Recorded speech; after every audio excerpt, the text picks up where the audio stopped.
Good morning. Welcome back to the Football Terrace. Frank Lampard's job is hanging in the balance. We know that it's instilled in the DNA of Chelsea Football Club.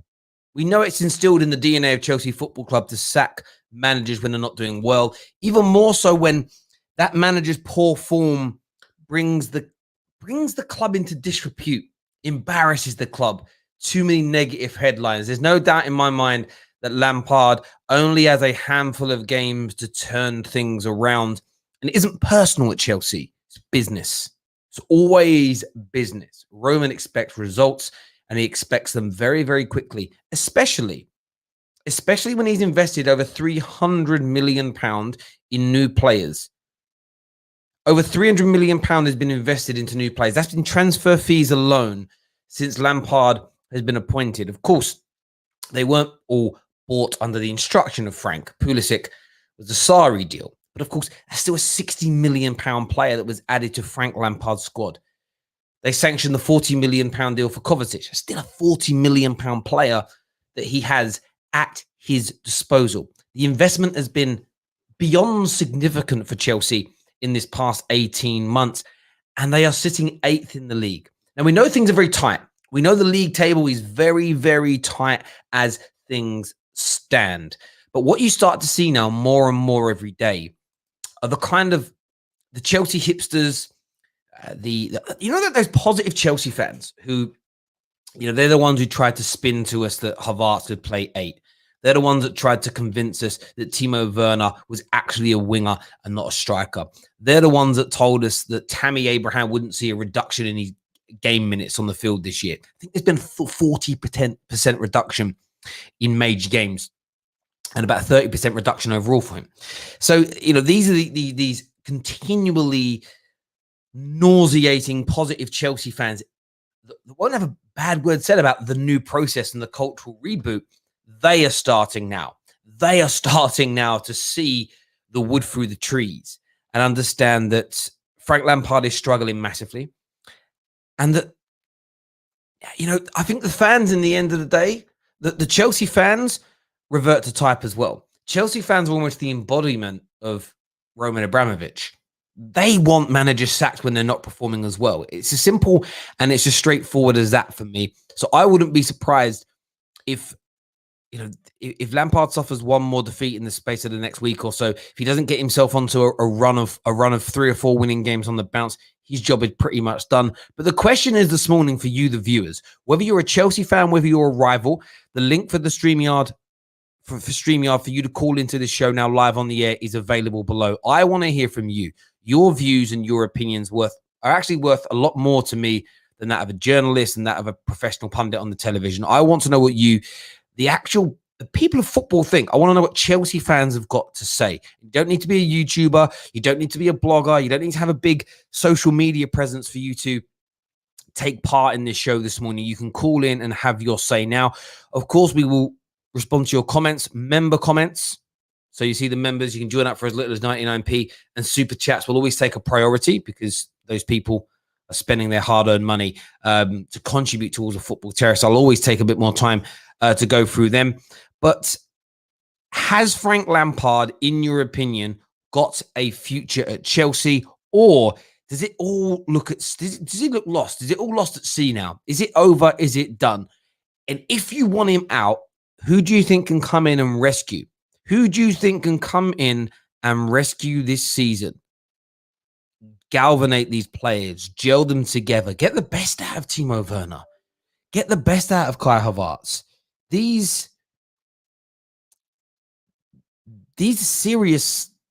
seriously talented players. Seriously talented players. And do you know what? I think losing to Man City is never embarrassing. Losing to Arsenal in some respects is never embarrassing. Even with Arsenal, I know in the context of this season it is. But you know what? Losing to Everton in a standalone game isn't embarrassing. You look at Chelsea's run. It's 1 win in their last 6 games. And the teams they've lost to, in the cold light of day, if you spread those 4 losses across the season, it wouldn't be oh, you know what? You haven't been beaten by any minnows. You haven't been beaten by Fulham. You haven't been beaten by West Brom. You haven't been beaten by Crystal Palace. You've been beaten by good teams, but it's the lack of fight in them games. That is what's standing out to me watching this and listening to Chelsea fans that take part and call into my shows every day. It's the lack of taking part. And when we go back 7-8 games, Chelsea had this system. They were using this hexagon shape to create their triangles inside their 4-3-3, and they were purring. And that seems to have gone. There's an element of fight. There is an element of determination. There is an element of work rate that is now missing from this Chelsea team. And of course, you have to put some of the blame on the players for not giving their all when they're crossing the white line. But equally, how does Frank Lampard turn this round? Do you think he has the minerals, the abilities, and is he competent enough to turn this round? To get them back on a run? You look at the next few games for Chelsea, you play Morecambe in the next game in the FA Cup. That should be a breeze against Morecambe. And then you've got Fulham. So your next two games are absolutely simplistic. He should be able to get through them. You then are away to Leicester, and you are home to Wolverhampton Wanderers. They're the following two games after that, and maybe an FA Cup game crammed in between. That Leicester and that Wolverhampton Wanderers game now become huge. You then play Burnley, then it's Tottenham. So it's a really big end to January, start of February, and it's whether or not you think, and this is my question for you really, do you think Roman is going to stick by him? Do me a favor and smash the like button right now, people. Frank Lampard, is he on his way to being sacked? This is the Lampard Out Show. We're going to jump into some of your calls right about now. A lot of Chelsea fans in the comment section calling for Tuchel to come in. Don here, one of our members, says, I believe Frank can turn it around. Guarantee Roman has Tuchel on speed dial right now, though. But you're confident Lampard can turn it round. That makes sense. Strip Bear says, remember, if you become a member, you get member-only chat time for as little as 99p. Thank you, Strip Bear. Always promoting the channel so wonderfully. Thank you. Let's go to some more of these comments here. Chelsea boards are in talks with Tony Pulis. Twisted Bubba here says, Frank is like a chef with all the ingredients but doesn't know how to cook. Is it that bad? Jeremy, good morning to you. I am very well. Thank you for tuning into this show. As ever, it means a great deal to us here at the Football Terrace. It truly, truly does.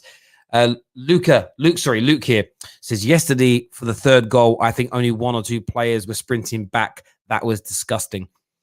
Listen, player power's always had an issue at Chelsea. And do you know what I love every single time a manager's going through turmoil at Chelsea? Do you know what I really love that stands out to me? And I almost find it therapeutically beautiful. It's cathartic. Is how every time a manager struggles and there's a lack of effort from players, Chelsea fans pretend that it's the first. It's almost like, I don't know if it's player power. There's not really a precedent for it here. It's like your club is like renowned for player power, and there's almost irony. Imagine Lampard is undone by player power. The one thing that him and his mates did to about 25,000 managers for a decade being done to him. What is it they say? Treat people as you wish to be treated. There is some irony in it. There really, really is. And I absolutely love a little bit of irony. Do you know what? Someone here says the hexagon shape is overrated. It isn't. The one thing I think what Lampard's done, I don't think it's tactical. Reviewing what a lot of Chelsea fans have been saying, looking at the evidence in front of it, I don't think there's a tactical issue with Chelsea. I think there's a mentality issue. But the mentality issue is people not working hard enough for him. I think the way Frank has ostracized players in public, washed dirty linen in public, and not taken responsibility for his team's failings, I think people have fallen out of favor with him. Like Timo Werner has publicly stated that he's finding it hard in the Premier League because of the new physicality and speed. But what's making it double hard is him being moved out of position. That's a Frank Lampard issue. And then Frank's playing two or three players out of position. He isn't giving certain players like Hudson-Odoi opportunities. They lose. And instead of saying, I got it wrong today, or we got it wrong today, and putting himself within the chasm of criticism, he's removing himself and he's putting it on the players. That's always going to be, that's one of Jose Mourinho's worst traits. And do you know what's interesting here? And I say this to the Ollie out to Bob fake fan Belen mob. They've been asking for ages, why don't Ollie speak out and air our dirty linen in public? Why don't he tell the truth? Why don't he have a go at this player for being bad? Because of this reason. You lose the dressing room. Ole Gunnar Solskjaer should be the blueprint for all young managers coming through. You keep it in-house. I bet you he was fuming with some of the things that have happened with particular players and their agents, whether it be Donny, whether it be Pogba. Hasn't said anything. I bet he's been fuming with some of Maguire's mistakes this season, some of Shaw's mistakes this season, some of De Gea's mistakes this season. But he says we messed up. We got it wrong. We will bounce back. That's how you manage. You're not their boss, you're their leader. You need to take the weight and its world upon your shoulders, Frank Lampard. But you're not doing it, mate. You're not doing it. You're literally putting all the blame on everybody else. Thank you very much, my man, Chelsea fan here. I don't know how to pronounce that name. I don't know. Soms, maybe? I don't know. But thank you very much for becoming a squad member of the Football Terrace. It means a great deal to us. Luke here says, Frank acknowledged player playing Timo out of position post-match yesterday, but if he wasn't aware of that, why did he continuously bench Hudson-Odoi when we had no wingers? But this is the point I'm making. You just... If there's a problem with Hudson-Odoi and he's not behaving correctly, and he's not behaving right, and he's not doing what's needed, I don't want Frank Lampard telling people, because I think you keep it all in-house. You generate more respect. Do you know what can also happen, right? So I don't know why he's not picking him. It might be a preference thing. It could be a behavioral thing. I don't know what it is, but that isn't what the issue is here. Lampard has to be very careful. Outing your own players is a dangerous method. And the reason that it's dangerous is because even if at this moment in time, the squad agree with you, you know what, he's right. Joe Bloggs is lazy, doesn't work hard, doesn't follow instructions. I agree with Frank. He shouldn't be starting. But I don't like how he's telling the world this. Because what about if I do something wrong? Is he going to out me in public? That's how players think. Remember, I say this to people so often because I've done it and I understand it. Don't side with the devil to get what you want now, because you create a precedent. I always say that when Man United fans wanted Jose Mourinho out, Man United fans pushed fake news that was written about him. Oh, look at this article about Jose. Let's push it because it might help get him out. Bro, but the media is lying. I don't care if the media is lying. It serves my purpose now. Yeah, but you're fueling and agreeing with fake news. Principles, morality and integrity are needed at all times. It's a bad time. That's one thing I do put on the fans. Do you know what I mean? Like, sometimes we want answers, but then we get answers that we want, but we don't like how they've been given to us. So sometimes just shush and let it go on behind the scenes. You don't need to know. Need to know basis, bruv. We don't need to know the ins and outs of a duck's arsehole when it comes to Chelsea. What we do need, though, is for Lampard to bear the brunt and to take the blame and to show his players that he has their back, even if they don't have his. That's the point. You'll endear the squad to you. They'll exercise your tactics with so much more dedication, and you're more likely to win. It's almost impossible to be sacked at this level of the game when you're managing a big club if the dressing room's bought into you, because they will generate results. Clear to me. We're going to go into some of your calls now. Get your super chats in. Nearly over 1,000 people watching this morning, which is amazing. So please hit the like button. All of you tuning in right about now. Sign up to our Discord server as well. And if we hit 500 likes while we're live, I'll play the Chelsea meme for you as well. David here says, London is red. Come on, you gooners. Werner is better than Aubameyang. There we go. Let's go to our first caller there. We're going to go to Kai. Kai's in the house. Crazy Kai is here. What you saying, mate? Hey, Terry. How are you, man? Good morning. Yeah, I'm good. I mean, what are you surprised that Lampard's not been sacked this morning? When do you think it's coming? I think it's going to be afternoon by the end of this week. I think it's similar to Mourinho. The news broke out. I think it was after the Leicester game. And then a few hours later, I was sitting in the living room, and that horror thing came out, man. And I liked Mourinho. I think Lampard is the worst coach we ever had at Chelsea, and I love him as a player, but as a coach, and I don't think it's solely his fault. I think just the players don't like him, like you said. It's reminding me a lot of the Mourinho season. They just don't care. Like if you look at Ziyech yesterday, he lost the ball. City were in the counter attack. He didn't even track back. I think at this point the players are, but. To be honest, can you blame them? If somebody throws you under the bus, would you have faith in that person? Like you said about Ole, like some people could say he's a nice guy, but at the same time, it's his team, and he treats them like they're his boys, you know. Lampard just solely removes all responsibility from them. So why wouldn't they do the same to him? It's human nature. Yeah, I agree. I think for me, Lampard could out a player and be absolutely 100% correct in everything that he says. He could be right to be angry with the player. He could be right that the player's letting his teammates and the club down. But it's how you go about things. I say this to people in life. A lot of the time, what you do is never the issue. It's how you do it. Does that make sense? So if you're going to ostracize a player, you do it in the right way. You send them out on loan. You almost you give them the rope and let them hang themselves to an extent, as opposed to you publicly, as we say, executing them, you publicly ostracizing and castrating them and leaving yourself open for criticism, because players will think, well, could I be next? I don't want it happening to me like that. So they almost become like a players union, and you end up going from being in the position of the integral one to being to being the individual that's now being targeted by everybody. And I do see a lack of desire from your players to work for and operate for Lampard. And where I feel sorry for him, well, not so much sorry for him, is maybe I do feel a bit sorry for him. It's his first job. What I mean by that is, I think Lampard's going to turn out to be a very good coach. I do, because tactically, I've seen some really good things from him. The problem you have, he's managing notoriously.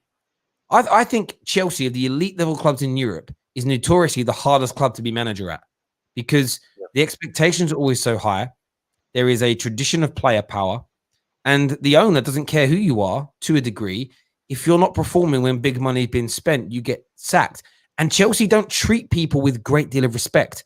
No testimonial for Ashley Cole. Lampard as a player was allowed to leave very unceremoniously, as an example. You literally sacked Ancelotti in the tunnel after the final game. I think it was after a game. I want to say it was the final game of the season. You sacked him in the tunnel a year after he won you guys the double. It was at halftime as well. It was halftime. He was let go at halftime. Halftime. That's it. Yes, I mean, the way so I don't think Lampard's going to be any different to anybody else. There's going to be no fan backlash because there are no fans at games. Yep.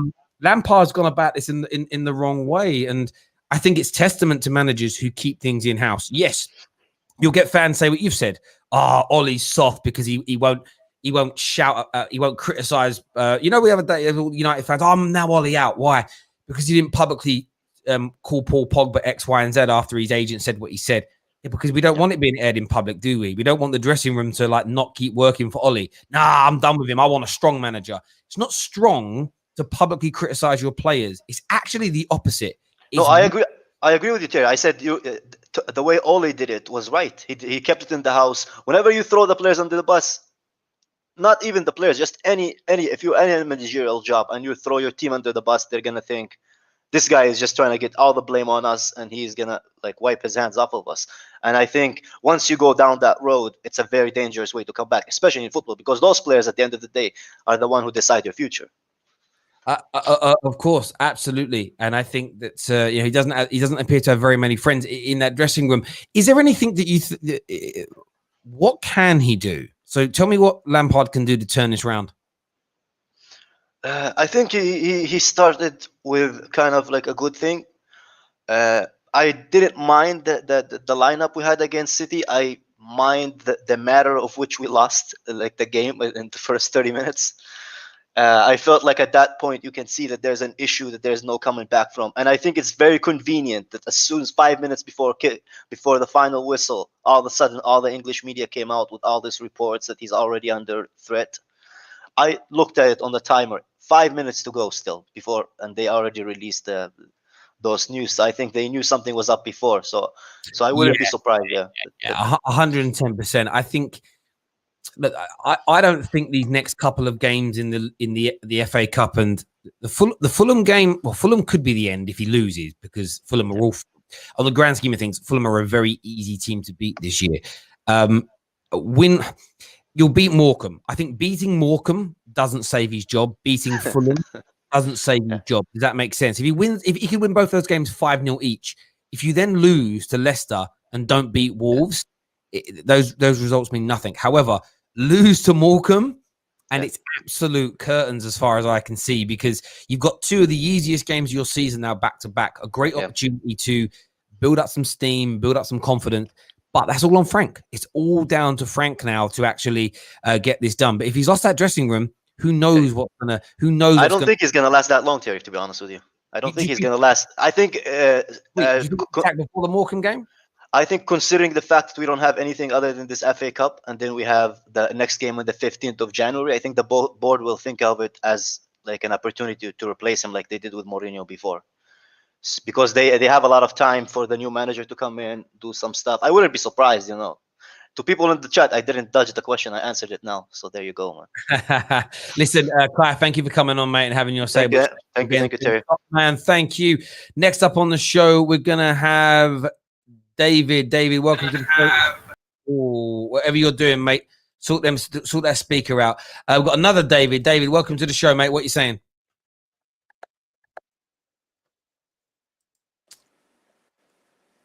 David isn't speaking. We'll go on to Daniel, who's an Arsenal fan. Daniel, what are you saying, buddy? Morning, Terry. Happy New Year to you. New Year to you as well. Give me your thoughts on Frank Lampard's situation. Do you think he'll survive this week? And what can he do to turn around his fortunes at Chelsea? The thing that's let him down and that's going to cost his job is his man management. I think it's really poor. I think, like what you're saying, he's losing the players in the dressing room. He's making them vulnerable when he's speaking out on them in press conferences, post matches. Sorry. So his man management is the thing that's letting him down, and you can see that the players are not really playing for him, because his lineup yesterday, even though it wasn't actually a bad lineup, it was a strong lineup because he did actually start Werner up front. But it was the same. It was the same issues. Nothing really changed. They had a good spell for like 10, 15 minutes, but then once they conceded the goal from Gundogan, then it just fell apart. And Hudson-Odoi as well. That's enough of poor man management. He's been playing really well. He changed the game around when he brought him on against us. He played really well. He played well against Villa, I think. He played really well when he came on against City yesterday. When he came on, but he's not getting start. He's not starting him, and I'm just really confused by that. And he's not starting Olivier Giroud. He's starting Abraham over him. So, and Giroud's a better player than Abraham. All this man management of him is going to cost his job. I think he should be given till end of January. I said till the end of the season, but because Chelsea fans are overreacting a bit, because they mustn't forget they're only 3 points off top 4. I know they're 8, but they're 3 points off top 4. So he could maybe change it around, but. Well, listen, Daniel, thank you for your call, mate. We really do appreciate it. I think what you said is important here. If he's got, I keep seeing people say he's got a personal problem with Hudson-Odoi. He's got a personal problem with Giroud. If the club's fully behind Lampard and there's a problem with those players and Lampard needs them out of that dressing room for whatever reason, then they're going to back him in January and move him on, aren't they? If they keep those players as a club, writing's on the wall for Lampard as far as I'm concerned. Next up on the show, we're going to have Stephen. Welcome back, Stephen. What do you want to say about Lampard's predicament at Chelsea? I think that in terms of what they've had two wins out of 8 now, but I picked 7 points out of those games, and knowing Chelsea's record with how they deal with their managers, I don't see him lasting much longer. If it's true that he's lost the dressing room, and we've known Chelsea to have this problem time and time again with such as player power, as they call it. I don't see him lasting too much longer at all, and it just again widens the issue about player power at Chelsea, and it's always been an issue. Yeah, look, it's certainly always been an issue. Do you know what I'd say? If Lampard and Jose, two of the most successful people in the history of Chelsea's football club, if they can't stop player power, no one's ever stopping player power. It's at Chelsea for the rest of the Roman era. Stephen, thank you for coming on, mate, and having your say. Really appreciate it, buddy. Thank you. Next up on the show, we're going to get GNA TV, man like ads. What you saying, bro? Yes, bro. What you saying? You all right? Yeah, I'm good. I'm good. When it comes to Frank Lampard, do you see him turning this around? We know, like, man like Jem, your boy Jem rates him and thinks he should be staying, etc. But do you even see Lampard turning this round with what looks like a losing battle with the dressing room? It's lost, man. It's lost. Honestly, I talk to Jim daily. You know, I know he tries to be positive and that, and I understand it because, to be honest with you, if I was in his spot, I'd actually be backing Lampard at the moment, because when you have brought in players for over 200 million overall, and then you're relying on a kid that you don't even use to come on and be your only spark of hope, I think that signs that the manager has to go now, because that's the problem. You brought in these top quality players, and then you're picking the kid that you didn't want to pick at the start to actually come in and be your only spark of hope. And when that's the case, there must be something wrong with the dressing room, there must be something wrong with the manager, and there must be something wrong with the system. For me, it's just wastage, because I'm hearing all these rumours that players are falling out with Lampard. To me, it's all bullshit at the end of the day. I think it's the problem with them not having the ambition to win, because I'll say this right now. I was talking to many of the lads yesterday. Arsenal are in this position now that they're in, progressing up the league, because they have the ambition to win games. The past 3 games have had ambition to do it. They don't have the quality. Chelsea have the quality. They just don't have the ambition. And it showed you that yesterday. That's all I've got to say, man. It's just a sad sight to see, man. It's a sad sight. Well, I mean, I'm a Man United fan. It's not too sad, but I do hear you, bro. I do hear you. Thank you for coming on, having your say, mate. Support, mate. It means a great deal to the football terror. Thank you, my brother. Thank you. Next up on the show, we're going to get, I want to pronounce his name right. It's Lamin. How you doing, bro? You good? Hi, Terry. I'm doing good, thanks. And you? No, I'm very well, mate. Who do you support? I'm a Chelsea fan. You're a Chelsea fan. Where do you sit on the Frank Lampard in, Frank Lampard out debate? Yeah, it's a bit of a tough one still, because for me, I would have given him until the end of the season, and I'm still kind of on that boat. I know we're not like performing well right now, but I'm thinking Chelsea, we need this to work in order to have long-term stability. And I would rather get behind a Chelsea man, someone that knows the club. Right? This hiring and firing managers, we've done it time and again, and it's not going to guarantee your success, because other teams have gotten stronger in the league.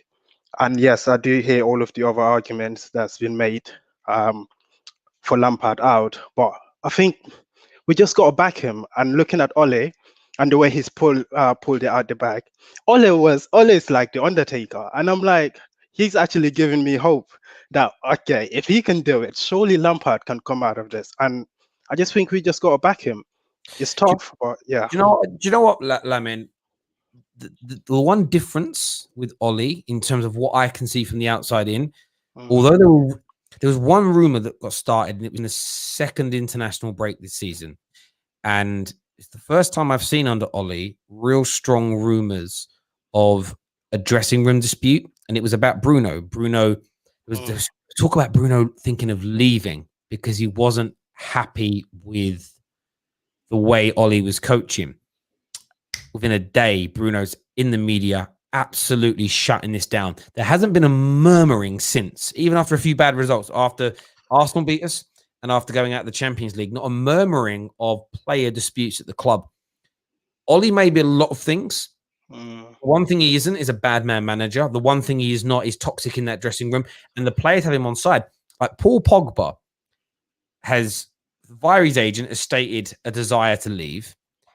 Has been dropped from the first team on a number of occasions, but every substitution appearance, every time he started, man's working for Ole.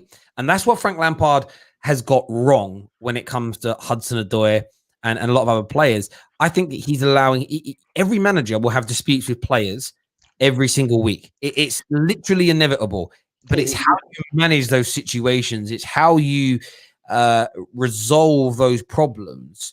That's how you're judged, as far as I'm concerned, and he's doing a really bad job of it. Yeah, I mean, like, the other thing as well is that when we hired Lampard, we knew that he was an inexperienced manager. I think all of us knew that. All of the Chelsea fans knew that.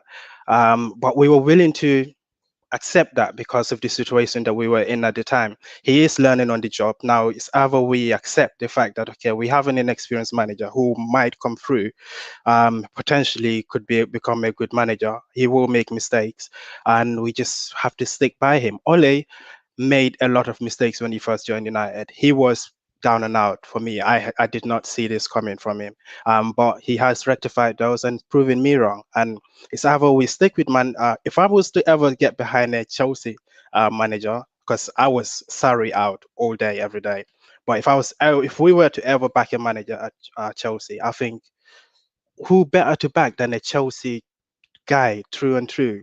So that's just how I see it, and there's no harm in giving him until the end of the season. If we don't get top 4, fine. And Lampard, he can walk away and we get a new manager. If we get top 4, depending on how we get it, then we can sort of evaluate that. But I think like it's just too reactionary right now. Everyone just being Lampard out, just because, you know, we lost a couple games. I would just let him come out of this until the end of the season, really, and see from there. Well, thank you, Lamin, for coming on the show, mate. Really appreciate your support of the channel, mate. Speak to you soon, brother. Thank you very, very much. Next up on the show, we've got Mansour Ahmed. Mansour, Liverpool fan. Frank Lampard out is trending. Yes. I would say a good 80% of his fan base want him gone. Is this reactionary and over the top from Chelsea fans, or do you think they have a point? Well, Happy New Year, Terry. They do have a point to a certain extent, but this is Chelsea since 2004.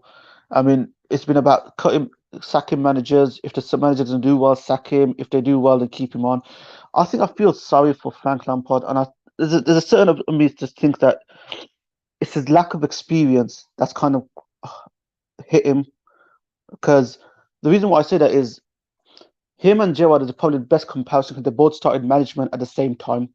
Now, when Gerrard was at Rangers, he did similar things where he'd come up publicly and call the players out. Similar things what Lampard does. And I reckon that comes from their playing days where their managers used to do that to them, etc. So I think that's the issue with that is Chelsea are not going to wait 2-3 seasons for him to improve. They want instant success, which is what I kind of posed the question to Chelsea fans. Who would you want to bring in if you do sack Lampard? Because for me, Chelsea is about getting a successful manager in as opposed to getting someone who wants to progress in 2-3 years. If you want to get Nagelsmann, he's only going to have a season before Roman sacks, before he's going to have a year to prove himself, in my opinion. He's not going to be given 2 years. Where I think, Monso, you pull on a great thread is this notion of if you're going to bring in a manager like Lampard, you've either got to done your due diligence to know that he can win instantly, or you have to back an up and down process, because like with inexperienced players and young players, young inexperienced managers are going to have up and down moments where they're cutting their teeth on the job. It isn't even about learning. Like you're going to make a lot more mistakes as a novice as to being a pro or being an established sort of incumbent manager who's been there and done it and worn the t-shirt. So there's an element of I don't really get why we're surprised that there are very few managers that have come straight from never being a coach and never being a first team manager at the elite level to having unresounding success, especially in a league like the Premier League is right now. I don't think the Premier League has ever been as strong as this across 7-8 teams that are actually capable of all beating each other on a regular basis. I can't remember a time where the Premier League was this competitive. So to throw in inexperienced fledgling managers into that environment, it's dangerous. It's absolute. I think there are some managers right now that Lampard's got higher ceilings in. I think he can go on to be an absolute star, but it's that inexperience, it's that know-how, especially in the tough moments, especially when it gets on top game-wise, especially when you've got 2 or 3 player problems in the dressing room, which, by the way, happen at every single club. And I remember watching an interview that Van Aanholt gave, and they were kind of laughing at Sam Allardyce's training techniques and his tactics. And it was a bit of banter because he then goes on to say, but what a great man and what a great manager and what a great people person that he was. He gets you on side with a lovely bloke. I think that's the element of Lampard's game where he's got to really hone in and work on that. Monsieur, thank you very much for coming on, mate, and having your say. I really appreciate that and all your support for the channel. It means a great deal to us. Thank you. Some more super chats here. One here says, Mold were never champions before Ollie. It says he, but Ollie went there. He has 10 years of management experience. I don't understand this comparison. Lampard and Arteta are nowhere near, man. He's he interned under Fergie, for God's sakes. Well, do you know what's interesting? I think for me, I always put more pressure. If you go back to a preview at the beginning of last season, I put a lot more pressure on Ollie to succeed than Lampard based on the fact that he was a more experienced manager. But the reason why that comparison exists is fans wanted to remove that 10-year experience in the early stages of Ollie because they wanted to disregard the back-to-back league titles that he achieved in the domestic cup that he won with them. They wanted to put it down to, and this is what's interesting with the Ollie out mob. They don't want to recognize those three trophies as success. But equally, the ones that don't like him want to keep the 10 years of management experience there to say, well, he should be doing better because he's 10 years into his coaching and managerial career.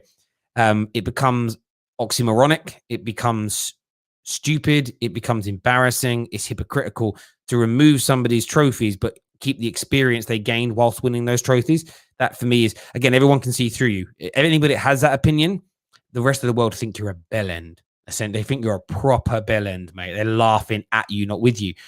So, of course, there's a difference between the managers, but it's why there is more pressure on Ollie to succeed. There's no doubt about that. We have another super chat here. This is from Sands, who says, you can't throw a novice and have them set up the coaches. Man United established the coaching staff before hiring Ollie, similar to Real and Barca. I do hear that. I actually think Man United got that slightly wrong. I would have preferred some more experienced coaches to be there for Ollie, because I still think that the one thing with Ollie, which is novice, is managing at the elite level. And managing Man United, I don't think there are very few managers that are prepared for that. Very few managers that are prepared for that, because you're in a situation where it's just Beatlemania when you're a Man United manager. Kai here with a comment says 7 wins from 17 games. That is ridiculous. You've got to remember, Chelsea have only won as many games in the Premier League now as Arsenal. Turn it around very, very quickly. Remember, the league table doesn't lie either. The league table never, ever lies. Next up on the show, we're going to have Josh. Josh, welcome back to the show, mate. What do you want to say about Lampard? Oh, I think in ways the whole Lampard in and out debate is a little bit unfair. I mean, as United fans, we went through the exact same thing last year and in the interim with Ollie's. Like, I mean, he's a club legend. He's been brought in to do a job. He's a novice. He's cutting his teeth. I'm not too sure about the sort of support staff that Lampard has in their experience. But I mean, this just shows the ebbs and flows of the superficial nature of fans these days. I mean, a couple of bad results shouldn't hinder your entire progression as a coach. And you know, I've watched the Chelsea show and I've seen a lot of those people on there saying, you know, there's a lot of players come in. Lampard, yeah, he's been making mistakes. Like, I'd play Havertz as a 10, for example, and Ziyech and whoever else out wide to play them in their specialist positions might get better results. That's just novice. That's just mistakes that you're going to make as you're going into a job. And I think that, you know, a little bit of time, and if you can find his best 11, I mean, you look at Arsenal, looks like they're starting to turn up now. So, you know, I think just a bit of time and a bit of patience, even despite history saying they don't really have patience. Abramovich would have brought him in for a reason, and I think surely that's for some sort of stability and a new foundation to move forward with. So, I mean, it's a 50-50 debate at the moment, really. Josh, I hear all that, mate. Listen, thank you for calling into the show. Really appreciate it. Thank you, buddy. There's Josh there, Man United fan. This is where the conundrum starts for me, because I don't think Lampard, for me, was brought into the club to help with this. Chelsea fans sold it. Chelsea Football Club told us about it. It's almost like a cultural reboot. We're going to start developing more of the youngsters. We're going to start bringing academy players through. It's a longer-term plan to try and create a base and a future for the club to play more open and expansive football, developing youth, as we say, buying young players and developing them. It was all this new approach that I was told this is what Chelsea are doing.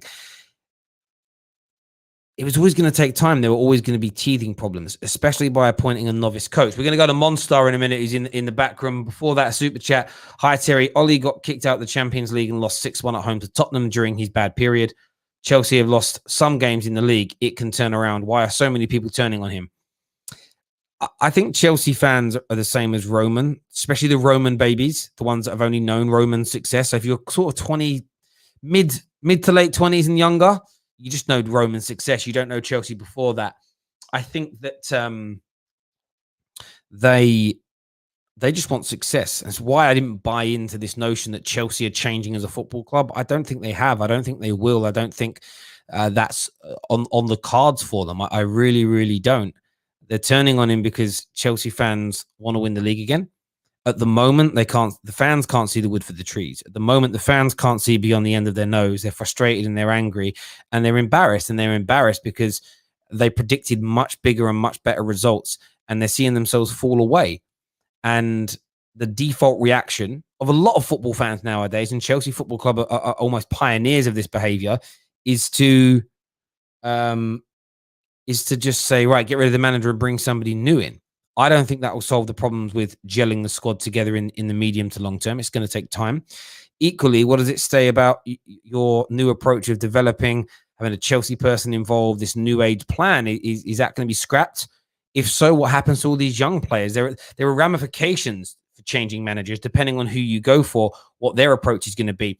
And by sacking Lampard straight away, and this is why the other day I got called out by a Chelsea fan online saying there's no way we're going to sell Reece James and Hudson-Odoi if Lampard gets, or Havertz if Lampard gets sacked. It's like, brother, you didn't listen, man. Clean them ears out. Too much wax, brother. What I'm saying is, if you sack Lampard 18 months into this cultural reboot of developing youngsters and building the base, it sets the precedent that you haven't changed the football club. You need to be, we want to develop that, but you have to be winning things at the same time. So what that does when Tuchel comes in, if Allegri comes in, if whoever comes in, Nagelsmann, is, I want to develop these young players, but I have to win. When you're developing young players, barring what Fergie did when the class of 92 first came through, which is almost unprecedented. There isn't many examples of that happening before or after. It was just an exceptionally brilliant couple of years. You're going to be inconsistent using and buying young players. So if a manager knows he's going to be sacked, unless he gets success straight away, he's more reluctant to use those young players, i.e. why you let Kevin De Bruyne leave, i.e. why you let Kevin De Bruyne and Mo Salah. So why you let those players go? Because Jose and the manager after him, I want to say, Conte, these guys didn't have the time to develop these people. They had to win there and then. And every time I say this, Chelsea fans get offended. But it's literally how your club has behaved for nearly 20 years. So why are you offended by somebody telling you that's how you behave? Super chat here says, does the Roman-like mentality go away from Chelsea fans once Roman leaves, or is it in their culture forever a long time? Honestly, again, we're going to do these super chats and get Monstar in. We'll ask him that question. I think it's in the DNA now. I think it's in the And by the way, it's crept into the Man United fan base. It's crept into the Arsenal fan base. It comes very, very quickly. It's very easy to draw towards that. But I think it's because we saw Chelsea have success with it. Sack a manager, new one comes in, wins something. What we have to start doing as fans is engaging our brains. And I'm guilty of this myself. You're acting on emotion. Is sacking, how often that in the last 10 years is the team sack their manager and straight away become champions, if that's what their goal is, and improved beyond belief? Man United, said before, every time we sack a manager, there's a little improvement and a dip, and then we start to come back up again, and then we normally sack them. It's over and over again. That really depends upon your club's model, but I think it's going to be around for a while at Chelsea. Sans here says there is a 220 million of a noose around Lampard's neck. He must get the best off 4 hires. IV only see 75 million on the field. I don't know what you mean by IV. I've only seen, maybe you meant Mendy and Chilwell. 150 million was missing.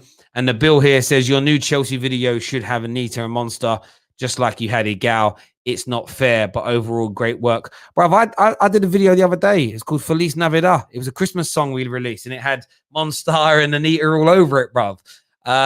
So there we go. Speaking of Monster, we're going to get him on the air now. Get your super chats in now, or your member chats in, people. Smash the like button as well. Frank Lampard out. What's your views and opinions? Here is Monster. he's shown his face. He was actually working at the weekend. We know he works at weekends. So yesterday, to be fair. Lampard in, Lampard out. Where are you sitting on this debate now, mate? Obviously, can you hear me? Yeah. Perfect, bro. Perfect. All right. Obviously, I've said this a million times, and I'm going to keep saying it. There's no point sacking him now. You might as well just give him to the end of the season.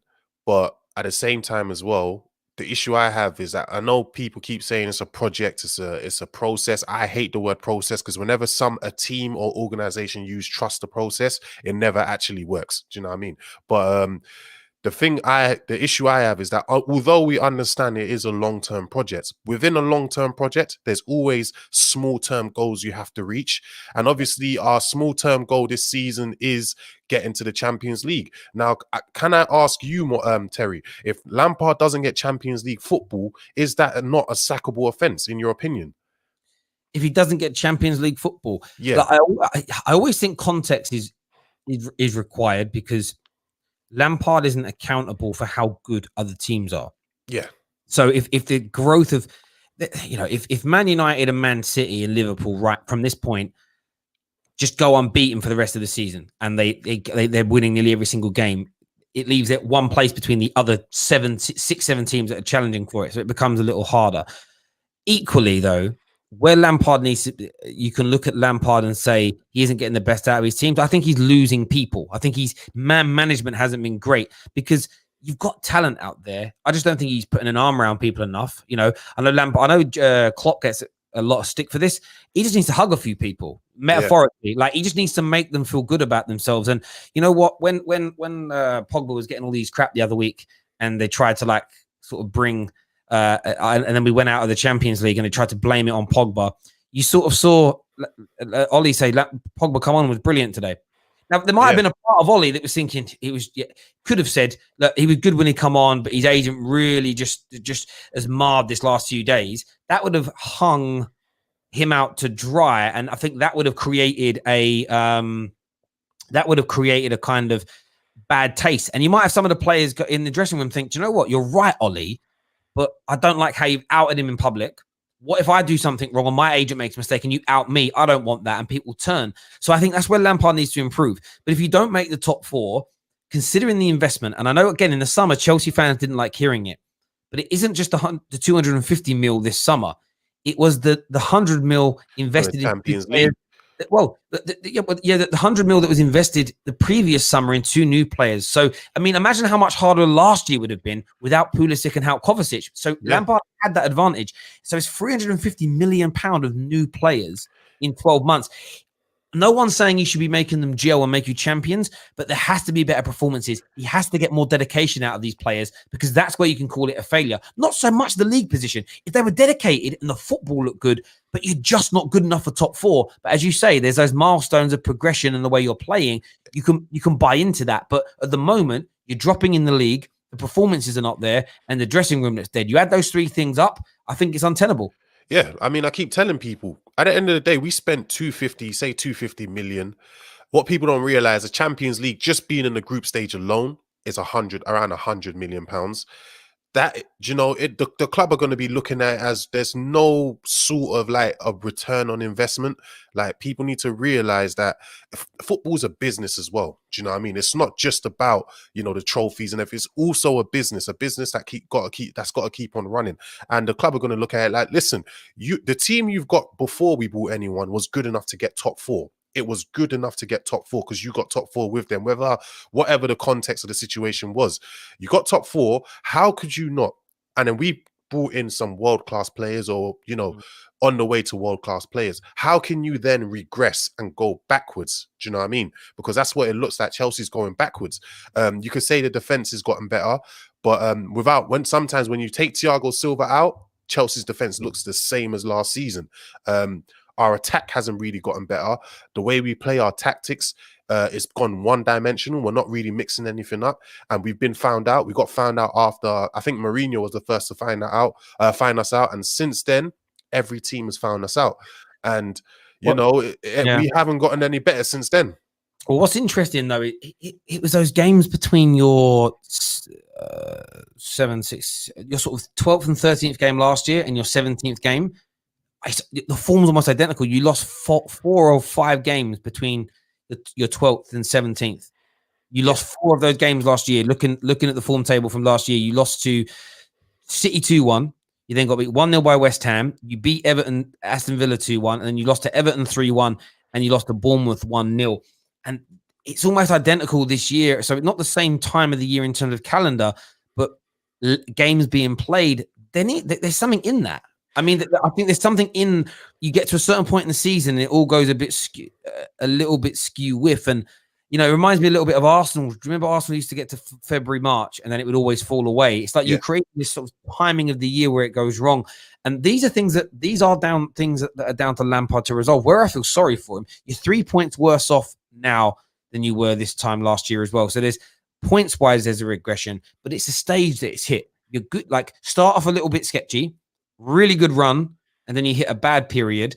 This time round, though, what's different is it looks like he's lost players. It looks like people aren't happy. And the Werner one stands out bigger to me than the Hudson-Odoi situation, because he's openly stated he's not liking this position out wide, and he keeps getting played there. Now, he didn't yesterday, and I get that as an example. But you've got Ziyech not tracking back, working hard, doing his job. Pulisic just dribbling into no man's land. And I take people's point yesterday, when people are whacking in crosses into the box when there's no one in there, there's an element of, why are you doing that? Like, engage your brain. But are they listening to instructions? Are the instructions poor? Like, there's so much wrong right now at Chelsea. And what's mad is, bruv, 5-6 games ago, you were looking amazing. Okay, can I actually approach our 17-game winning run? With the 17-game winning run, I remember when Chelsea, I think they beat Crystal Palace, they beat Burnley, and the ESPN pundit Frank Leboeuf, who, Chelsea fans, if you want to call him a legend, that's up to you. Or he's a World Cup winning and European winning player. Do you know what I mean? So he's been at the highest level of the game.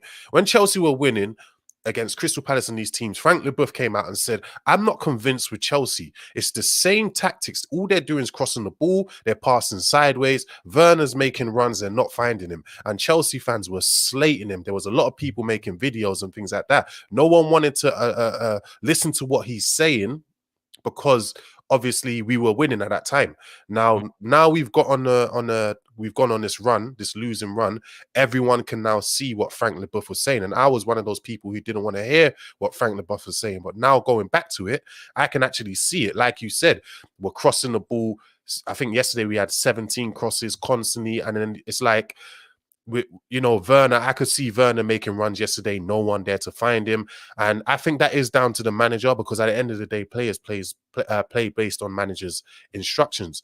And I'm just saying, I'm not saying Lampard don't have no tactics like everyone else says. I'm just saying Lampard has to change it up, has to show some flexibility, because that's what the best of managers do. In order to survive in this game, you can't play one way. You play one way, especially in the Premier League, you will get figured out at some point. You pull on something right there. I'm not tactically astute enough. I think I have to research it, and I just haven't had the time. But I think we're going into another new, I wouldn't say era. Era is probably the wrong word, but another new kind of slot in football. I think for the last 4 or 5 years, system football's dominated. Having a set system has worked. People have struggled because it's relentless. It works one way. You know what they do, but people have struggled to break it down. You're starting to see more and more now, and I'm hearing murmurings on socials. I'm hearing journalists throw it in there. The sort of Poch stroke Ollie approach of you change the way you play depending upon the opponents in front of you is maybe a better approach. It's starting to break down more systems. We're seeing a lot of, I saw a game the other day, and I don't remember who was playing, and it was just two teams that use purely one system against each other, just nullifying and cancelling each other out. We've actually seen it a lot this year in a lot of Man United's games against the big teams. It's just two systems. Like Man United, in my opinion, against City, we set up to try and nullify what City were doing, and then City just went, okay, we're just going to not change our system, but what we're going to just do is we're going to sit back and be a little bit deeper, because Man United are going to hit us on the counter and they're going to absorb. But yet when Man United, United the next game will be far more possession based and be more expansive. Maybe we're about to go into a new era where that's going to work on a more regular basis. But to be able to be successful in that era, you're going to need a manager that can change his style, can change his system, and can approach things differently. And football has a habit of going through cycles. Once upon a time, 4-4-2 really worked. And then, remember, a lot of the smaller teams stopped using 4-4-2, so they packed the defense on midfield. In recent years, you've seen more teams go, do you know what? Let's throw 2 strikers on, and let's see how. Because I think modern day centre backs suddenly they suddenly lost their ability, or they weren't playing against 4-4-2, so they forgot how to defend against 2 strikers. And then suddenly you get these smaller teams that were throwing 2 strikers on, and top level centre backs were getting exposed because they're like, what do I do? Do I go with him and then leave a space? How does this work? And you were leaving each other isolated. And I think that you're always going to go through these cycles. It needs more research, even from myself, because I want to actually have more examples to draw from. But I get the feeling now that you need to be able to change it. You need the old fashioned. You need a plan B. If plan A isn't working, what can you go to?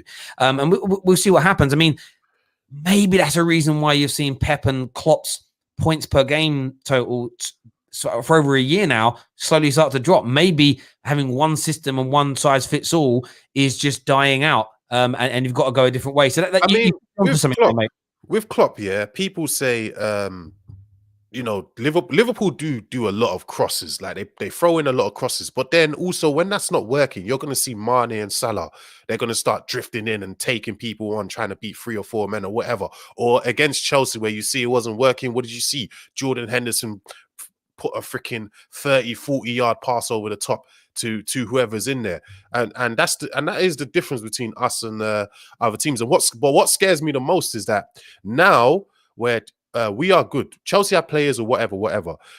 In the running towards the end of the Premier League, where it's going to really matter, whoever gets top 4, whoever wins the league. I think the difference between Chelsea, the likes of Everton, Tottenham, Leicester, whoever, they've all got experienced managers who have been there and done that. Do you know what I mean? Whether it's Ancelotti, Mourinho, even Brendan Rodgers, Dean Smith, these guys have all been in the trenches, so they have that experience which could take them over the line to get in Champions League football. And we don't have that, unfortunately, with Lampard, who's not been here for too long. So that's the only part that scares me. Listen, I love Lampard, but I'm one of the fans that can separate the Lampard, the manager, from Lampard, the player, because what it is with a lot of these fans, they grew up only knowing Lampard as Chelsea, whereas with me, I was watching football or watching Chelsea before Lampard had even arrived. Do you get what I mean? So even, when it was the Gianfranco Zola or all them lot, and I think I can separate Lampard the manager between Lampard the player. I suggest every other Chelsea fan should as well, or else they're going to be really heartbroken very soon. Do you know what I mean? So it's up to them. There's a super chat here that's addressing yourself, Monstar. It says, you and fans like you got what you deserved. Chelsea fans are in denial that Kai Havertz, Silva and Timo have flopped this season. Greenwood is a striker, but he still plays as a winger and scored 15 goals. Another excuse. Okay, first of all, Thiago Silva didn't flop. Second of all, I think it's still early to say Kai and Timo flopped because the season's not even over. Do you know what I mean? What if they go on a good run? What if Kai Havertz even continues to do what he did just yesterday? Does that make him a flop still? And Timo Werner, listen, I've never blamed the positioning of Timo Werner. I think he's just out. I think he's out of form because at the end of the day, him playing on the left doesn't excuse him for missing those chances. I'm not even going to give him that excuse. I think he's low on confidence. I think at some point he will snap out of it. Also, like I said, a lot of the times I see Werner making nice runs. I don't see the midfielders looking up to find him. That's a problem as well. So I don't know. Let's see to the end of the season. I'm not going to say anyone's a flop right now because it's still halfway. It's not even halfway through the season yet. If they pick up, say, like Martial last season, the way he just picked up form and started doing what he did, if that happens with Kai and Werner, would you still say they're flops? Like, I don't know. Well, listen, I mean, Chelsea have got a real standout example of that. Didier Drogba's first year in the UK was quite poor, average. Yeah. You look at Son at Tottenham. Son's first year struggled, nearly left. And I know he nearly left because he was my client at the time. And the conversations were happening. It's like, oh, is he going to be leaving? Maybe. And he didn't. So there's lots of examples of people struggling in their first years. But I think when you've got 7 new players, some of them young, academy players being developed, and a fledgling manager, you add all those three. If you take Chelsea away from it and the names of these players, if someone said that to you, listen, big club, aspirations of winning the league, they're going to try and implement a new style of football. They're going to promote 4 or 5 academy players, which they've never really done. They haven't done for nearly 20 years. They're going to buy 7 players in one transfer window. And gelling this all together is going to be a manager with less than a year's experience. If that wasn't Chelsea and you didn't know the names of those players, would you say that sounds like a recipe for success or disaster? Disaster. And that's what's I'm literally sitting there thinking about it then. Sometimes you've got to remove your emotions from it and drop the names and just think about the actual scenario. If anybody suggested that, if that was your pitch, you turned up, you knocked on the door at Chelsea Football Club, said, Roman, can we have a little conversation, please? I've got an idea about how to turn you in to the best team in England again, and this is a 4-point plan. They'd probably laugh at you. If you said it like that, be like, that ain't going to work. But Chelsea have gone for that. That's the only reason where I feel sorry for Lampard is... Well, you've seen similar with Everton. Everton, didn't they bring in as many players as Chelsea, or almost just as many players as Chelsea? And you see Ancelotti is still thriving through it. Do you get what I mean? Because obviously he is an experienced manager. Yeah, again, that would be the one. That would be the one sort of difference is Ancelotti is more experienced. So that kind of caveats that one bit. Like you can maybe do some of those things, but if you look at they didn't. So this year they brought in Ben Godfrey, Allen, Decore, Rodriguez on a loan or free transfer. Sorry, they brought him on a free transfer. That was kind of it. So it was 4 players they brought in last year. Again, he didn't join until midway through the season. Did he join? Was he there at the start of last season? No, he wasn't, was he? Because he came in. They did sack someone last year. Who was their manager before Ancelotti? It wasn't Koeman. It was someone else. Was it Silva? Might have been Silva. Yeah, it might have been that guy. What a pretender. The year before that, yeah. So I mean, he brought in the only other time I remember a team signing 7+ players in one particular season was Tottenham. And the interesting, and if you, what was interesting, I remember reading something because I want to go to those transfers. I'm just going to go and check all that. What year? That would have been a long time. I remember 7 years ago now. I think what's interesting, I mean, you look at Chelsea, I mean, Tottenham this year as an example. See, they're signed 5, right? Which is only 2 less than you, right? But Joe Rondon isn't being integrated. He's backup. I don't think that matters too much. Lo Celso, actually, now it's 4, actually, because Lo Celso counts as no, they did get 5, actually, because they brought in Victor. But they're all like, barring Højbjerg and Reguilon, like, the rest of them have been squad players, and even Reguilon and Doherty, they're in and out. Where with Chelsea, you're trying to integrate 7 in 1 almost, right? Let's go to that year, though, where they brought all those players in as an example. I mean, you even look at that. I mean, they had 1 year. Yeah, it's never that many people. You just go for it. Yeah, it was the 13-14 season. So Lamela, Soldado, Paulinho, Eriksson, Capu. I don't even know who that guy is. Chadley was there and somebody else. I can't even pronounce that name. But you look at them, and I remember it taking Eriksson a couple of years. And it took, I mean, Lamela's never really hit the heights. Soldado flopped. Paulinho did okay in the end. And that's kind of it. Like, and the thing is, but when they signed those, this is history for you. When they signed those players, Lamela was being spoken about in similar ways to Kai Havertz. Like he was being spoken about as the next big winger in world football. Soldado, he had 25 goals the previous season. Werner, he was killing it.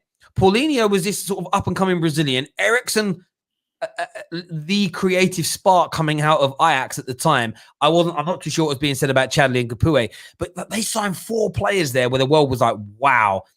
It's almost identical to what you have done this summer, where you've signed all these players. And the only one of your players that you've signed that I think's looked outstanding for you has been Chilwell. I think Thiago's done a good job, if that makes sense, for a player of his age. I wouldn't say he's been like groundbreaking. Maybe that's because the expectation. He's just gone and done a very good job. But Ben Chilwell's been the only one of your fullbacks or signings where I've gone, yeah, he's class, you know. But that's because I think it's just going to take them time to gel. The issue is, you look at what to go back a few years, what Klopp did. You know, when he signed, I know Naby Keita hasn't been fit, but when he signed Fabinho and that summer, Alisson, it took him 3 or 4 months until he started playing Fabinho regularly. And maybe that's what Lampard should have done. And maybe that's an experience thing. Maybe he should have been like, do you know what? Maybe he should have said, Kai, Werner, we are going to use you, but we need to slowly, we've got 7 new players. We need to slowly integrate you all in 2s or 3s at a time into this team to make it gel. We can't start games with 7 new players. That's over 50% of your outfield team. Well over 50% of your outfield team is going to be new. And plus, and what's making it harder? There's no training because there's 2 games a week, which means the majority of your work is technical preparation, and recovery. That's pretty much all you're doing in training. It isn't like he's had a whole summer, so 6 weeks to train that group together. So, and that isn't a Lampard fault. That's a situation. So I do feel a little bit of sympathy. But what he needs to resolve now, Lampard, is how he talks to these players, how he manages them, because they can save his job. If they buy into Lampard, they'll save his job. We've seen that happen with Ollie. Like, he has been saved by, he looks done and dead and buried, and the players go, listen, man, we respect Ollie. We like him. Let's go and do something. Yeah. And that's the one thing I don't think Lampard has. I think some of those players right now wouldn't bat an eyelid if it got announced on Sky Sports in a minute that he's been sacked. I don't think they'd care at all. So you really think that it's possible some of the players are trying to throw him under the bus? Because I keep hearing that. I don't believe it, but I don't know. I don't know. Do you know what? Chelsea have got a history of it, first of all. But I don't even know if it's always sometimes it's conscious, and there's I wouldn't be surprised if we find out in years to come, when books come out that, at Chelsea, Man United, whatever, certain players legitimately were like, I didn't play on purpose because I wanted a manager out. That wouldn't shock me. But sometimes these things are subconscious. I think that happened with Mourinho. I think I'm almost 100% sure Mourinho's last season that happened with certain players. But right now, it's just weird. It's weird. No, but I don't even think it's always conscious, bruv. So the way I look at it is this: have you never had a boss? Have you ever had a boss where it's like, do you know what? I like that person, respect them, and you work a bit harder. Where there's others, and you're just sort of like, oh, I'm not motivated. I've had bosses where I know when I look back, I wasn't giving my all for them. I didn't wake up in the morning and say, I'm not going to work hard today. I'm going to try and throw them under the bus. But it was a case of, I could have done more. I could have put more of my own work in. But the reason I didn't is because that person stuck it to me too much. That person annoyed me. That person disrespected me, or whatever it may be. I've seen cases in my professional career where some people have stopped working hard for no personal issue they have with their boss or company. It could be the way their boss or company has treated somebody else. In a very big company I worked for before, the CEO broke some massive rules HR wise, and basically, so a member of staff, this is mad when you think about it, had filed a grievance against one of the managing directors. One of the managing directors was a good friend of the CEO and owner of the business. The CEO and owner of the business basically broke laws and found out which member of staff, it was all done anonymously, filed the grievance so that he could go and have a word with them, right? Which is completely, but that guy, he didn't do it to me, but I lost respect for him because I'm like, imagine if I had a problem at work and I went through all the proper channels and then the owner broke like UK employment laws to come and have a go at me about it. Like, it's not that you've done anything to me, but I've lost respect for you for doing it. Yeah. A lot of people left that company, and that company's still around, but they're not the powerhouse they once were. They lost clients because of it. They lost so much money because of a bad action. I think the same happens in sport. Werner might be sitting there going, I really like Lampard, but we don't like the way he's treating Hudson-Odoi. So, and it's not even about the not picking him. It's he puts in a good performance and then he's straight out of the team again. These things really matter. And this is where you get your answer, bruv. Because if the club are backing Lampard and Lampard doesn't want Hudson-Odoi, let's have it right. I don't care why, but for whatever reason, the guy don't back him. And if he doesn't want Odoi and Lampard's being backed by the board, they have to sell him. I think with Hudson-Odoi, it's clear how good he is now. We've been saying how good he is. I think he's actually proven it now, and he has come on every game and just shown how good he is. I don't know. It's just a weird situation, and not only that, within the fan base as well, there's like a civil war between like what you would call the traditional match-going fans and then the fans online. The match-going fans being Lampard in these. Who were the same fans who were, Sarri out and saying, we need to get rid of Sarri because he's not a Chelsea man, which I don't know what that means. And now there's a backlash for that, and Lampard's kind of getting the brunt of it because of that. Do you know what I mean? People are like, well, Lampard's not performing now. Where's that same energy? But and you're always going to get that. And listen, I've seen it with, we've got the same thing at Man United with the Ollie inners and the Ollie outers, and I remember there's a YouTube. No, it's not a YouTuber. He's like a kind of Instagrammer Twitter bot. I don't really know what he looks like. I've just read a lot of what he says. This guy used to be very angry at Jose for outing Man United's issues publicly, whether it be about the Glazers, whether it be about players. But I've seen him for a year now criticize Ollie for not being outspoken about the problems at the club. Yeah. And I've called him out many times to a point where he blocked me. And I'm like, I don't understand the hypocrisy. And what it comes down to is that often in life, we don't care about the actions of an individual. We don't care about somebody's actions. We care about the person that's doing them. Does that make sense? You can have all football fans will be offended. If something bad happens to one of your players, you're all up in arms about it. But when your player does something bad, everybody seeks an excuse for them. And you see that happening now. I don't want people airing our dirty linen in public. But when the manager you like does it, you go, oh no, but he's got to do that, hasn't he? He loves the club. He's being strong for us. You change a tune based on who's doing it. And I think that's what's happening now with Chelsea fans. A lot of the things they said about Sarri are happening again under Frank Lampard. Because of their emotional connection to Frank, they don't want to admit it. They're throwing in excuses as an example. And, this is what always happens at the end of the day. And look what's happened to Arsenal in the last couple of months. It's literally, he looked dead and buried, and he's won 3 on the bounce. So you literally had the Arteta out crew, the Rat Army, that were literally, up until Christmas Eve, were sort of like, we were right, ha, ha, ha, ha, ha.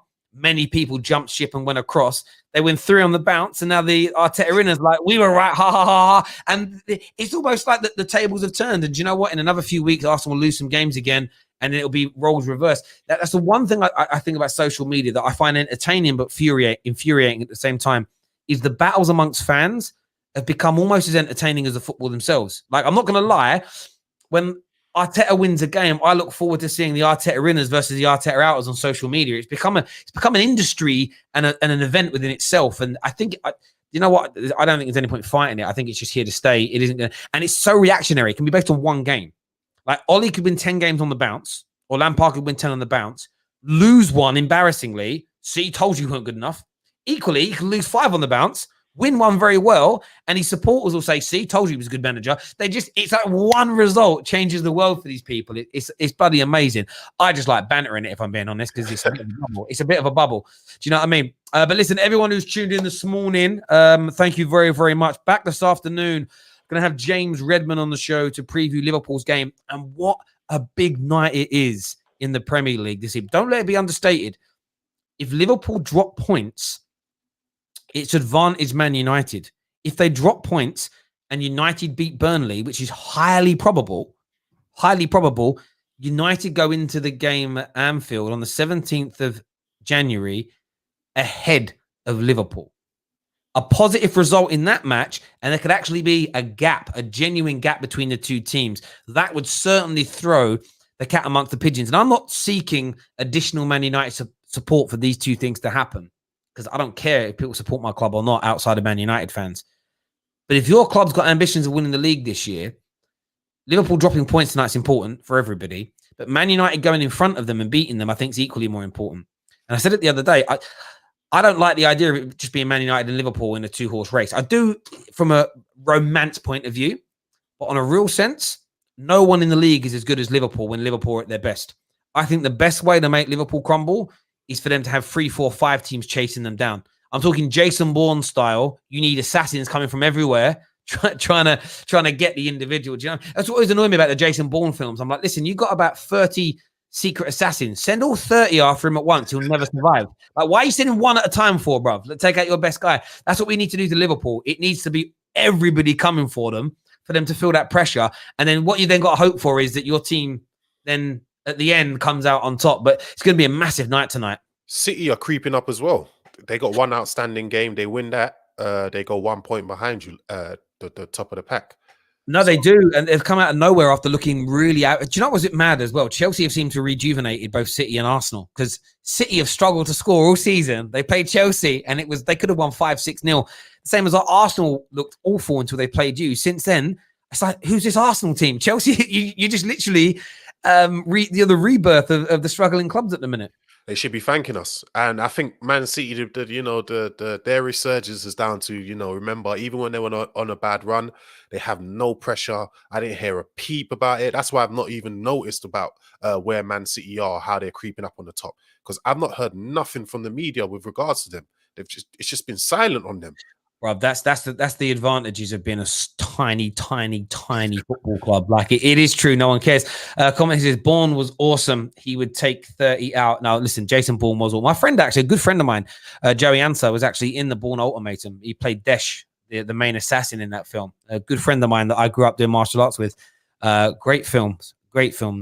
Unrealistic as ever. That's what I love about Hollywood. I love a film where a guy must have about 1,000 rounds of bullets fired at him in a single film, and each bullet misses. It's like the stormtroopers. The stormtroopers in Star Wars are the worst soldiers ever trained in the history of soldiers. You know what I mean?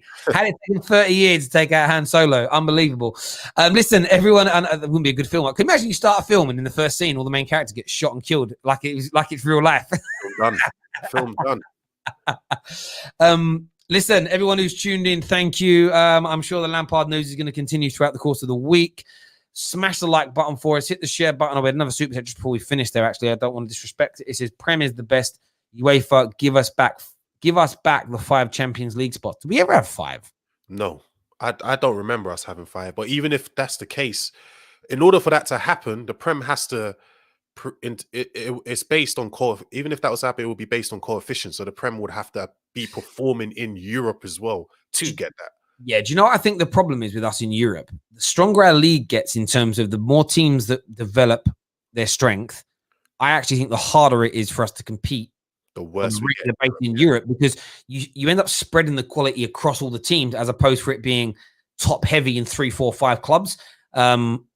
But yeah, we'll see what happens. Who knows? Generally, like when you get one really good team in a league, other clubs follow suit. Like when Real Madrid were at the peak of their powers, like Atletico and Barca were also really strong in Europe. It almost seems to, because domestically you have to up your game, don't you, to kind of achieve those levels. But yeah, it's an interesting one. Like we've done well. Look, think about it, really. English teams in the last 3 or 4 years have actually done quite well in Europe. We've had quite a few Europa League winners. Champions League finalists. We've had 3 Champions League finalists, and of course, one winner in Liverpool. Obviously, Spurs and Liverpool got to a joint final, and it's last year was just a little bit disappointing, really. Like City have probably been the team that have let us down, really, as a coefficient point of view. They should have done a lot better in the last 5-6 years than they have done. They should have gone a lot deeper. That like last year, how they didn't get to like a semi-final or a final was a madness, like with who was left in it and the quality of their squad and the money. But what's weird with Chelsea, like with City, is they've got all that money. But I was looking at their team yesterday and they did very well to win. But I'm like, outside of Aguero, like, there ain't much else from a striker point of view. Now, I'm not saying they always need it, but like considering how much money they've spent, I look at their squad sometimes and think, are they as deep as it should be? I think they're deep in most areas, but like you said, the left back area and the striker area. Gabriel Jesus, I always thought when he first came into the Premier League, where he started off well, it was a Newcastle type of thing. Start off well, that little bubble, and then after that, he's just okay at best. And Aguero's someone that is really, really hard to replace. Like we're talking about arguably one of, if not the best striker to ever grace the Premier League, because obviously we've argued the case of maybe he could be better than Thierry Henry. So it's just they haven't replaced him, or they haven't got anyone close to him, and they're going to really struggle with that. If Aguero's out, they can't replicate it.